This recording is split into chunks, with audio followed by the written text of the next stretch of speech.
Robin Givens directed this episode. Oh. Nice. Round of applause.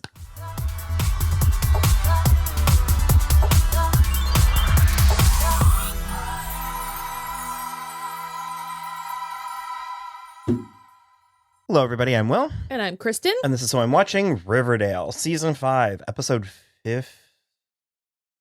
Yes. The Return of the Pussycats. Woo, woo, woo, woo, woo, woo, woo. I have mixed feelings about this. I don't really know. When we were coming in here to record, you sounded more positive than I did. I have pros and cons. I think my overall issue is I think I'm the Riverdale fatigue is like real. Oh, I am not feeling fatigued now. Mm-hmm. So Will was not here last week, for last week's Riverdale, and he hasn't watched it yet either, but it had literally nothing to do with this episode, except for now, Jughead is magically back in Riverdale again. Aside from that, last week's episode and this week's episode, in my opinion, are a return to form for this show. Oh, they're absolutely better. And I liked what was accomplished in this episode. Sure. But I couldn't help but feel kind of like... No, okay, I know exactly what you're saying, and I do agree with you on this. I wish it was spread out over a season. Also, yes. My other complaint is, so this is the end for the Pussycats? Like, again, I'm just like... I love that this episode was seemingly created and, like, imagined and everything as a way to address the, like, terrible way that Josie and the Pussycats were treated on this show as nothing but accessories and, like, growth machines for all of the other characters. But the issue, Josie obviously got more than Melody and Valerie. I was gonna say, I don't think it was terrible. It was very trite. It was very sort of like, you were positioned in such... You had such a trajectory, and then just like boffed it in such a cliche way. That's the thing. And the other thing for me, specifically in this episode, which they stay telling us, is that why did it take 7 years for this to happen? We couldn't have done any of this while they were still in high school.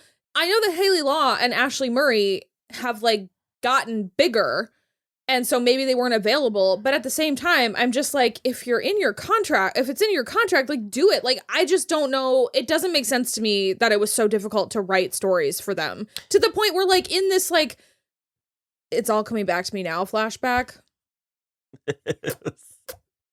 It was so good. Although I was confused because I thought they were there too. I didn't realize that was part of the fantasy. That was the fantasy, yeah. So when she called them later, I was like, huh? Yeah. To the point where, like, she's having this, like, flashback fantasy set to a lovely rendition of Celine Dion's It's All Coming Back to Me Now. Iconic. One of the best music videos to ever exist.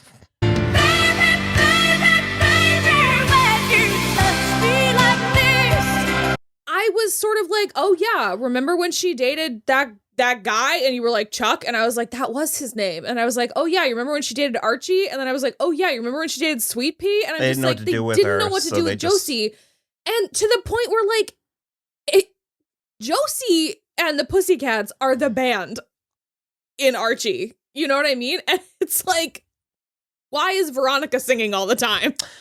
Well, I also feel like Veronica and Cheryl were like swapping out for whichever Pussycat was unavailable that week. And it super messy. They also, I think from a writing standpoint, they positioned out of the gate, they positioned them poorly. Yeah. We had our entire Riverdale ensemble facing this way, and then they had Josie and the Pussycats facing this way. Yeah. Like the entire story trajectory for them was, they were doing our own thing, and they were very, which understandably and rightfully so, they were leaning into the women of color and all of that, but it just sort of took them to a different show. It like they didn't, and especially once, because I liked when Val and Archie were dating, and I like Haley Law. I find her very very appealing. I think she's beautiful, so pretty. It's unbelievable. We've seen her in a couple other things. She's done something to her curls. I mean, it's different. Yeah, her hair looks incredible. It always did, but in this episode, it was very Each sexy. of them had 17 different hairstyles in this amazing episode, but more. So again, I really like the ground we covered, and I liked the sort of victory lap, and I did sort of love this scene with Josie coming to the White Worm and, reading everyone for absolute 17th of all, fuck you, you're cool. She also, that scene was amazing, and then she got read for filth by Melody and Valerie, which was also amazing, but then she let up on everybody else except for Jughead. Where she even was Jughead Jones. Also, she was not playing with Hiram. Oh my God. Best part of the episode. Nice to know you're still a little bitch. Emphasis on the little. She didn't say that. No. But didn't she? They're the same height. He had the audacity. And she called him a little bitch 4 times. 4 times.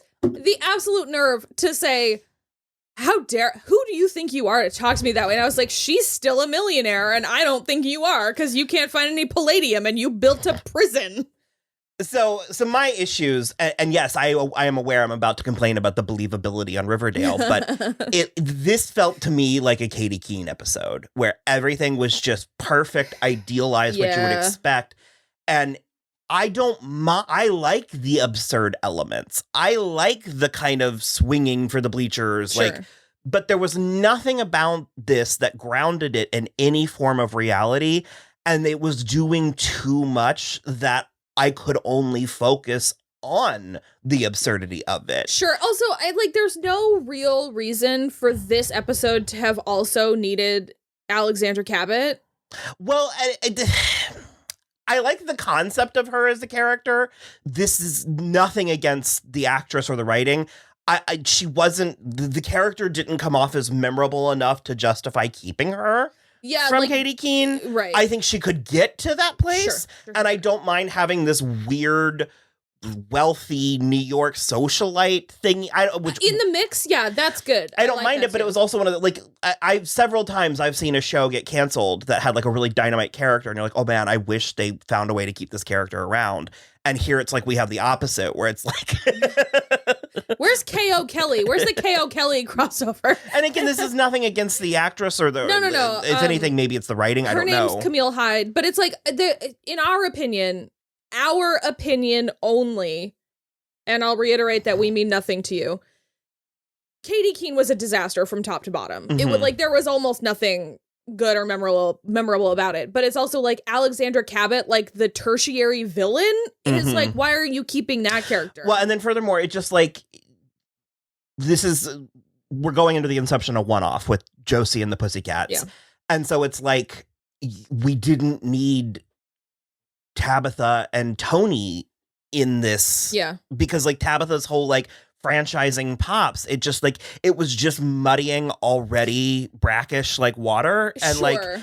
And it felt like nobody understands. And again, I'm aware that I'm criticizing Riverdale for this, but usually the absurd details are sort of a delightful afterthought, where this was nothing but that, because it's that's not how franchising a business works.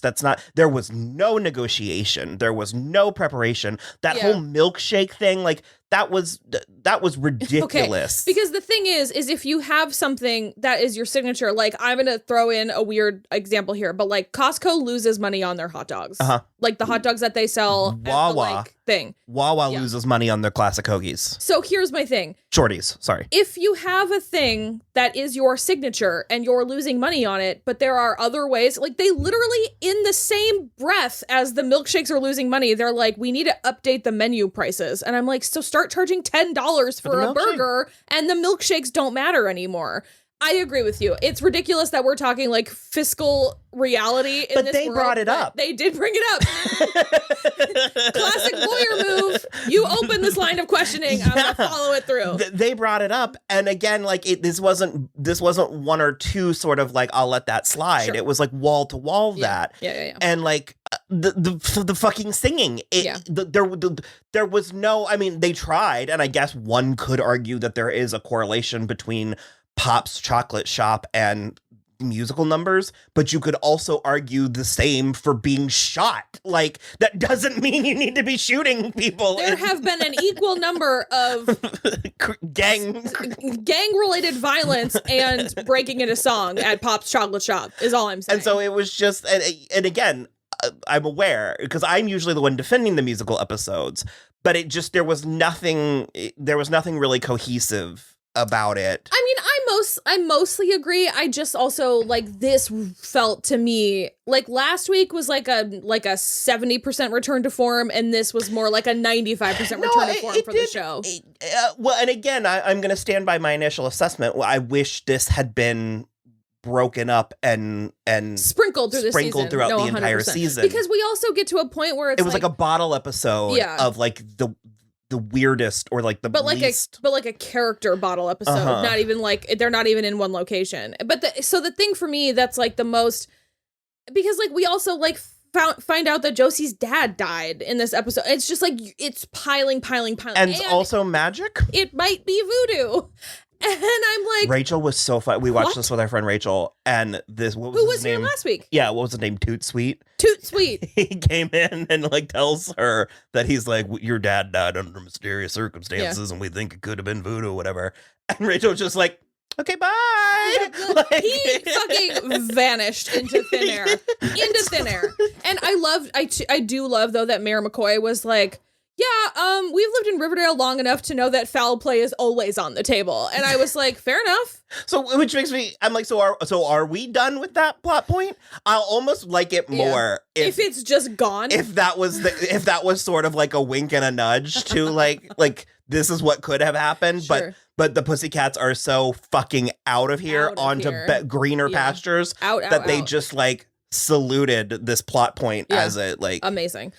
That's hilarious if you think of it that way. Super hilarious. I did want to say that in a different episode, in like a regular, like let's say a season 2 episode of Riverdale, when Josie was reading everybody else in the cast, they would have fought back. But I do love that they just were like, oh, that's fair. Point taken. I get it. Fair enough. Also, the absolute nerve of Kevin and Principal Weatherby to be like, would you like to be our music teacher? Multi-millionaire Grammy-winning artist? She suggested it. No, she was like, I want to use the music room to record some stuff. I'll pay. And Principal Weatherby was like, I'll pay top dollar. And they're like, how about you be the music teacher? For payment, be the music teacher for Riverdale. And then Kevin was like disappointed at the end where he was like, I really hoped you would be the music teacher. And I was like, no. In which case I was also like, take her money. Yeah. Like, she's kind of, and I mean, that's another thing. You're trying to get the town reincorporated. Take her money. And that's like, I think she was too famous. Yeah. I think what they were selling us was too much. Yeah. Because when they were like, she was at a stadium with like 80,000 people. And I was like, that's too many people. Most football teams don't have an 80,000 person stadium. I could have been fine with her being just like an Alessia Cara style, like pop star that has like, I don't know. It was all too much. And what else were we watching? Oh, the other two where she keeps on trying. Isn't Alessia Cara? She keeps trying to be her manager. But again, like having said all of that, I did like the plot that week. I didn't actually like. Are you remembering the plot? Well, yeah, they were all too successful in ways that just didn't. Like Melody's not only like a gangbusters author, but now launching completely straight into this movie career. And like, well, not because she turned down Tyler Perry because they wouldn't cast Valerie. It was the wrong move. And Valerie, I was like, Valerie will understand. And then she did. And it's like, Melody was like, but aren't you proud of me for saying no to Tyler Perry? Because if I were Valerie, I would be like, that was still my shot. Yeah. Like, more success for you is more open doors for me. Yeah, like, for all of us. They are 25. Like also, yes. But it's like also... So Valerie can't be the lead in this movie. Could she be like the lead's secretary? I feel like there's still a space there. It was all. She just needs to pull a Donna Murphy from not Donna Murphy. Fuck, a Tori Spelling from 90210 is what I meant. Donna from 90210. You know, because that's how Tori Spelling got more like. Screen time is that she like was really good in the background of stuff and they were like, oh, we should actually write for her. She could do it. I know what I meant. It's driving me nuts now what her name is. Okay, hold on. Donna Martin. Donna Martin has. Because I also was thinking Mills. I was like, Donna Mills? And I was like, that's like a real person, I think.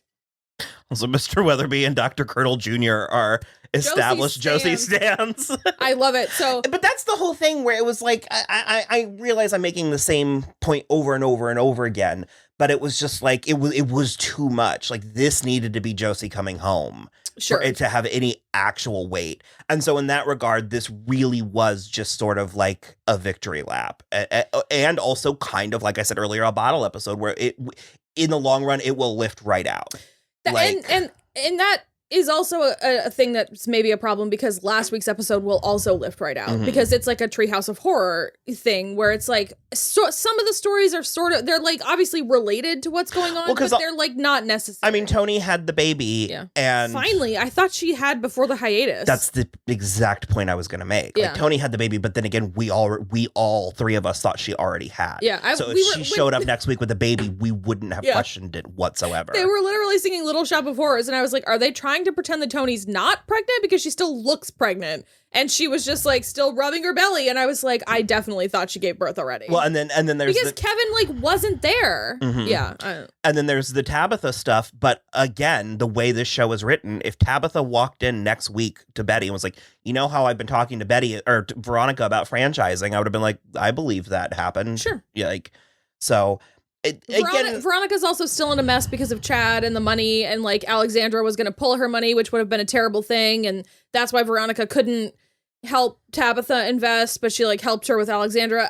It was like, which, and if that was the C or D plot, that would be fine, but that was like the H plot because we had to meet Val and Melody's significant others. We didn't trot in Mayor McCoy, which we love Robin Givens and Mayor McCoy, but.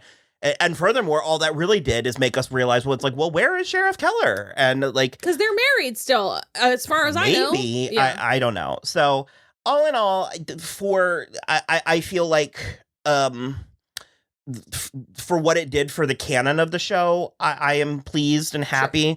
But what is it they say where it's like a good story but a bad script?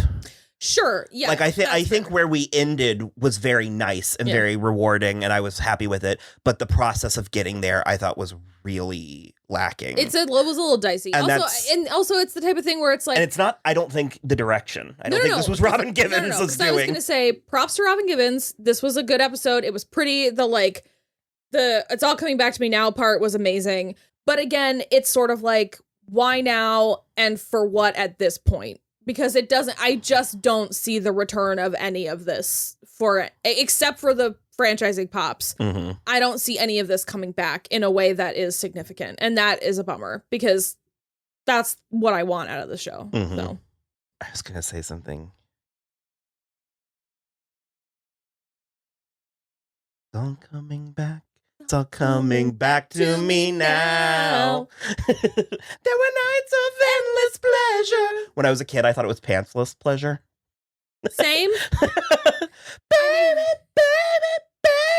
if I...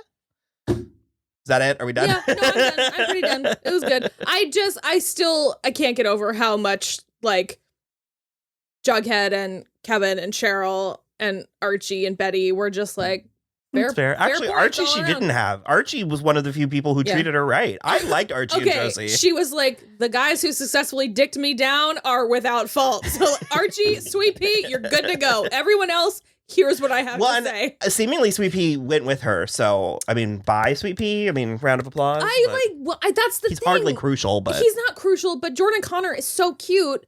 And I just now I want to see them on tour. And I just know we're not going to. But their first stop is New Orleans. So are we getting a Josie and the Pussycats spinoff? So I wondered because that credits final card looked like it. Yeah. But just based on all past evidence. Yeah. I'm like, the writing would be terrible. So if it was well written, if it was like a well written, like they were, mystery solving pop stars with like a Scooby-Doo bent, I would love that, I guess. Imagine. Oh my God. I'm trying to get a live action Scooby-Doo on the CW and I don't know how to make that happen. Okay, look, Roberto, we are here for you. We will write that for you. That sounds amazing. I'm so mad now. So All right. Well, if it happens, we'll be the first to let you know. Yep.